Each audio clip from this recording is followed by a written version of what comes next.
නිකම් බය නොවි හිටපන් රත්නායක. ඔය ප්‍රශ්නෙට උත්තරේ සුවරජ්ජුවා මද්දන් චාන්ද ජන්නේ ළඟ අදින්නේ විජුවල් එකේ. මේ වැඩේට කෙහෙල්ලෙල්ලක් යොදා ගැනීම භයානක නිසා අපි සපත්තු කුට්ටමක් යූස් කරමු.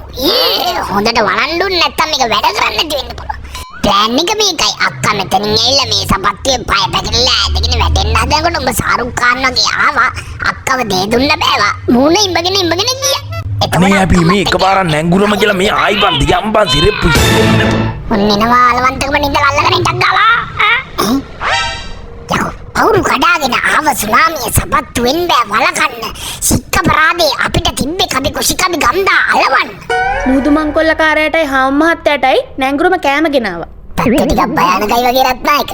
පරිප්පුයි බතුයි තියෙන්නේ. මොකද ඉතින් නැංගුරම දැන් එකතන හිටගෙන ඉන්නනේ.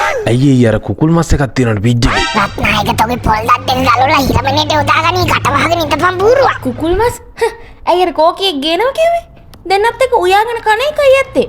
කුකුල් මස්. රත්නායක මොඩෙක් වගේ මොකද කියන්නේ නැන්න පවුඩවින් බලලා දන්නේ නැහැ වගේ ඉඳපන් සද්දනටවා. කවුද කියන්නේ අනේ ඔයා නැංගුරමක් කියලා බලන්නකො ඉංග සුංග ගත හැක මිටිනනේ.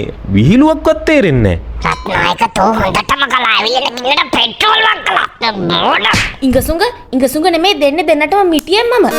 එක්කෙනෙක් ඉන්නවා මල් පුදිනා වගේ කලිසම ගලවනවා. අනිත් එක්කෙනා කුස්සියේ තියෙන හැම එකම ගෙනල්ලා මේක නගර සභාව කරනවා. තව එනවා මෙතන මේ එක එක නම් කියාගෙන FB පෝස්ට් දාගෙන මාව නරක මිනිස්සයා කරගන්න. වෙඩි කිටි යනවා. දුරින් ඉන්නකොට hina වෙලා මදෙස බලා ඉඟි බිඟි පාලා. ටික ලං වෙනකොට වීත්තලා මට කුඩෙන් ගැහුවයි නිසංසලා කිව්වලු රත්නායකෝ. උඹ දෙකේ දාලා උඩරින් හැමක් හැවෙ නැත්තම් මේ ගේම ඉක්මනටම ගොඩ දාලා දෙන්න තිබ්බා. නමුත් දැන් තේරෙනවද තොට තෝ කරපු වැඩේ බරපතලකම්. හොඳට මතක තියාගන්න. ඊට පස්සේ යකෝ මල පැනලා ඉන්න නෝනත් එක්කලා එකට එක කියන් යන්න එපා. නික මල් පුදිනෝගේ කලි සංගලවන්නත් එපා යකෝ මාත් එක්කලා කියනවා. දැන් ඉතින් දන්න බල සිල්ප සේරම දාලා මේ ප්‍රශ්නේ ඉස්සන්නත් වෙන්නේ නැත්තම් පරිප්පු බති කන්න වෙන්නේ තොටම. පොඩ්ඩක් ඉඳපන් කොලේකුයි බෑනකුයි අරන් එනකම්. රෙද්ද. රත්නායක තෝ කලියද්දි ඇඬුවා වගේ තියෙන්න ඕනේ. ඒ නිසා අවසානයේ වතුරු බින්දු දෙක තුනක් කොලේට ඉහපන්. හරි දිනේ එලිපෙනේ දාන්නේ දකුණු පැත්තේ නේද?